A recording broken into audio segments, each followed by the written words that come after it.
evening. She's lain in a darkened room, unable to move or speak for 4 years.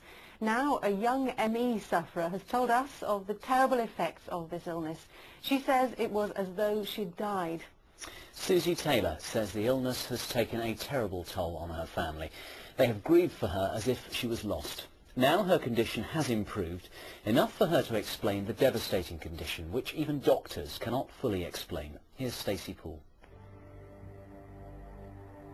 Suzy is really in a living death state. She just lies there in a dark room, cold, with earplugs in. She can't bear the noise or the lights. She cannot turn herself over. This was Suzy Tayler a year ago. She'd been lying in this darkened, chilled room for nearly 3 years, unable to move and in constant pain. This is severe ME at its most extreme. They're just forgotten people, and I think, you know, the public in general think of ME as people that are just a bit tired or have to go to bed early, and they have no idea, or they're not aware at all of how severe that it can become. They could reduce the strongest man in the world to tears to see what's happened to Suzy. A year on and things have slowly improved, and this is Suzy today, captured on home video as she made her first trip out of her bedroom in 4 years.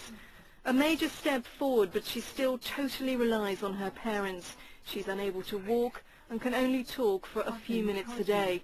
But despite that, she's agreed to be interviewed to try and make people understand what it's like to live with ME. I began by asking her how it's affected her and her family's lives. Torn the family apart, really, and it's like I died and now I've come back. Do you feel like that? Do you feel like you died?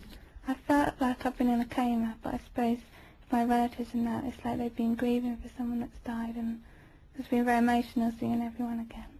Can you describe how it feels to have ME? It's awful.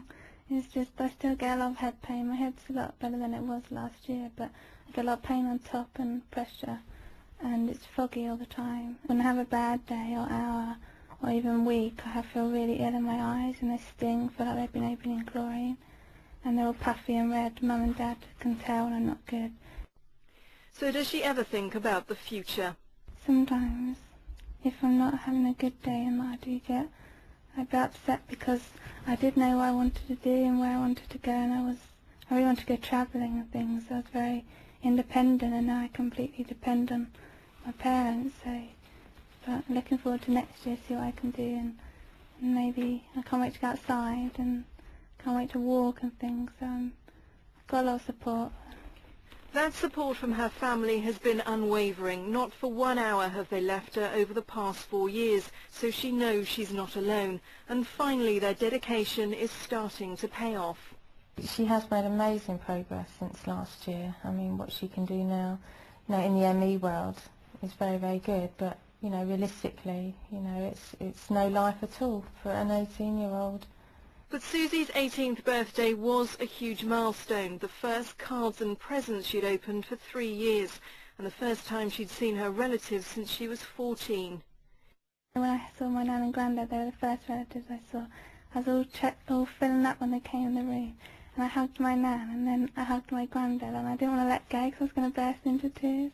And then when I pulled away, I couldn't look at them. I just kept talking to try and hold back the tears. But I did have a little cry after all my relatives had gone that I'd seen. It's a tragic reality, but at least there is now some progress. Little milestones like her 18th birthday must give you some hope. I mean, the pictures of her smiling. Yeah, I mean, mixed feelings really. Obviously, you know, we made the best of the day, and obviously with a lot of rest, Suzy, you know, enjoyed her day, but you can't help comparing what it should have been for her. Do you think about the future, or do you try and block that out? No, we don't think about Suzy's future. If you really think about the situation, it is just heartbreaking, and you know, you can get very down about it, but obviously we try not to be positive for Suzy. I do have my down times when I'm having a bad day, but I've just got to keep going, and hopefully one day I might get my life back.